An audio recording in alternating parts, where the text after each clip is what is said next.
What's going on, everyone? Juicebags here, and welcome back to some Fortnite Save the World. Wanted to take a moment and talk about commander level, home base power, and your fort stats, as these can all lead to quite a bit of confusion, and wanted to provide you a little bit more understanding on some of the basics in Fortnite Save the World. Now, first things first, let's talk about the commander level. The commander level is what the levels that you gain through your experience bar, and this is what unlocks the skill points that you use in your various skill trees. Commander level is actually a hidden value in the game, and you cannot find your commander level in the game anywhere as of the current state. Now, this video is recorded mid to end April 2018, and hopefully that changes in the future and your commander level becomes an actual stat that you can see in game. What you can do in the meantime to find your commander level is head on over to Storm Shield 1 and look yourself up on Storm Shield 1. This is going to provide you an amazing amount of information about your Fortnite account, and it's going to show you your actual commander level. Now, there is a cap on commander level of 310. You do not go over 310, so once you get to that point, you're not going to earn any more skill points from experience alone. Now, you will still get skill points from doing, say, Storm Shield defenses. As you see here, I've yet to finish Canny or Plankerton, and as you also see, skill points are one of the rewards associated with completing those missions. Now, moving on over to the big glaring number, the home base power, which is the power number that you see up in the top left of your screen.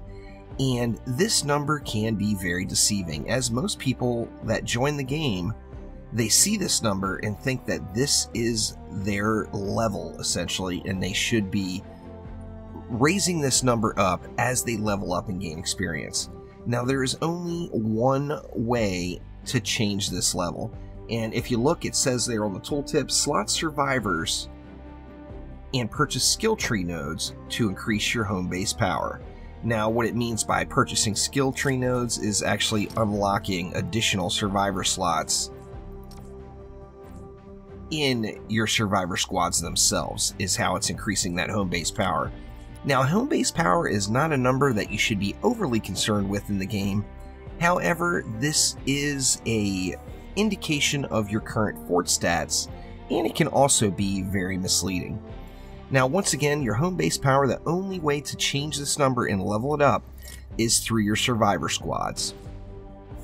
Now, one of the things I like to compare home base power to is it's real similar to like a gear score in other games.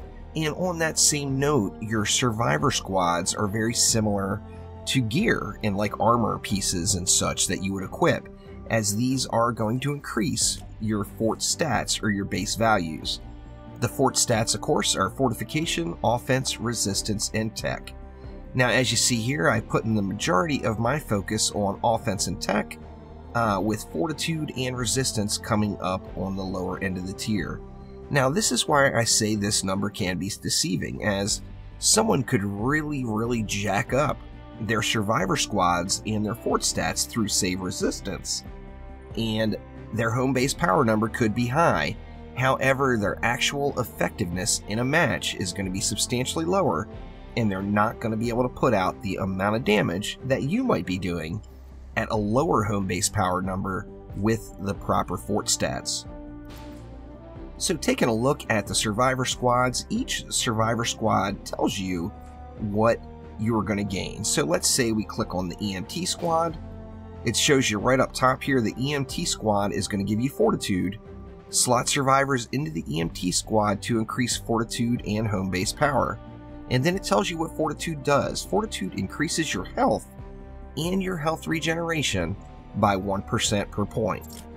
Now, each one of your individual squads will affect a different fort stat, and there are 2 squads for each of the stat. So when we look at, say, offense, Fire Team Alpha and the Close Assault Squad are both going to affect my offense stat, where the Corps of Engineering and the Think Tank are both going to affect my tech stat. Now, there will be another video coming on how to maximize your stats based off of your survivor squads themselves. However, I was hoping that this would provide a base understanding as to what these different numbers mean in the game, as when I was a new player to the game back when it first launched, these were very confusing, and I would see my experience bar going up and my home base power never changed, and I was wondering, WTF is going on here? Why is my level not going up? And then I realized that home base power is just dependent on the survivor squads. So hopefully this helps everyone understand how the system works, and thank you very much for watching. If you're into live streams, I do live stream Fortnite Save the World every day, Tuesday through Saturday at 5 p.m. Pacific over on Twitch. So thanks again for watching, and I will see you next time around. Take it easy.